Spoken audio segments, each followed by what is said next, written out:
Noyabrın 29-da Azərbaycan Xalq Cəbhəsi Partiyasının sədri Əli Kərimli Dövlət Təhlükəsizlik Xidməti tərəfindən saxlanılıb və evində 6 saatdan çox axtarış aparılıb. Partiyanın məlumatına görə Kərimli hakimiyyəti zorla əl keçirməyə cəhd ittiham olunur. Gecə saatlarında isə Milli Şuranın üzvü Gültəkin Hacıbəyli Türkiyədə polis tərəfindən saxlanılıb. O, Azərbaycana deportasiya olunacağını güman etdiyini bildirib. Noyabrın 30-da Milli Şuranın sədri tarixçi Cəmil Həsənlinin Azərbaycandan çıxışına stop qoyulub və o, şahid qismində Dövlət Təhlükəsizlik Xidmətinə çağırılıb. Eyni gündə AXCP Ali Məclisinin katibi Məmməd İbrahim, sədrin köməkçisi Faiq Əmirli, partiyanın üzvü Ruslan Əmirov və keçmiş üzv Salih Rüstəmli də saxlanılıb. Partiyanın mətbuat katibi Natiq Edilov yazıb ki, Faiq Əmirli, Salih Rüstəmov və Ruslan Əmirov artıq sərbəst buraxılıb, lakin Məmməd İbrahimin hələ də DTX-da saxlanıldığı bildirilir.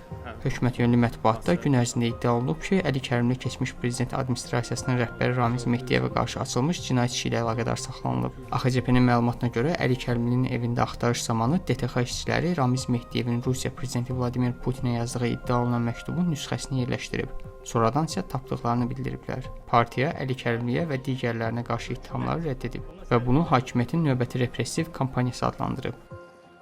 Toplum TV iş üzrə həbsdə olan 3-cü Respublika platformasının qurucu üzvü Ruslan İzzətli saxlanıldığı Bakı İstintaq Təcridxanasında ultrasəs müayinəsi ilə təmin olunmamasından şikayətçidir. O, bir aydan artıqdır ki, müayinə üçün həkim qəbuluna yazılmağı gözləyir.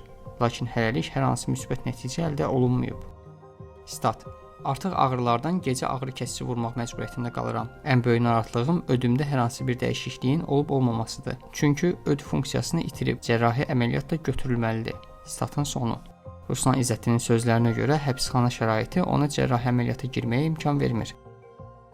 2 saylı cəzaçəkmə müəssisəsində saxlanılan siyasi fəal Samir Aşurova tənbih verildiyi, işçi hüquqları fəalı Afiyettin Məmmədovun isə cərimə kamerasına salındığı bildirilir. Samir Aşurovun həyat yoldaşı Nurani Aşurovanın Toplum TV-yə verdiyi məlumata görə müəssisə rəhbərliyinin cəzası həyat yoldaşının bu yaxınlarda siyasi məhbusların müdafiə komitəsini yaradan 6 fəaldan biri olmasına görədir. Afiyettin Məmmədov daha əvvəl müəssisə rəhbərliyinin komitə təşkilatçılarından Samir Aşurov və Mehman Əliyevi çağıraraq onlara hədə-qorxu gəldiyini xəbər verib.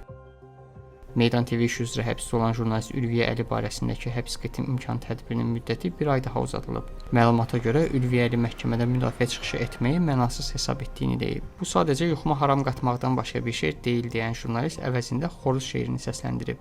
O deyib ki, bu şeirin məhkəməyə nə qədər aidiyyəti varsa, ittihamların da mənə o qədər aidiyyəti var.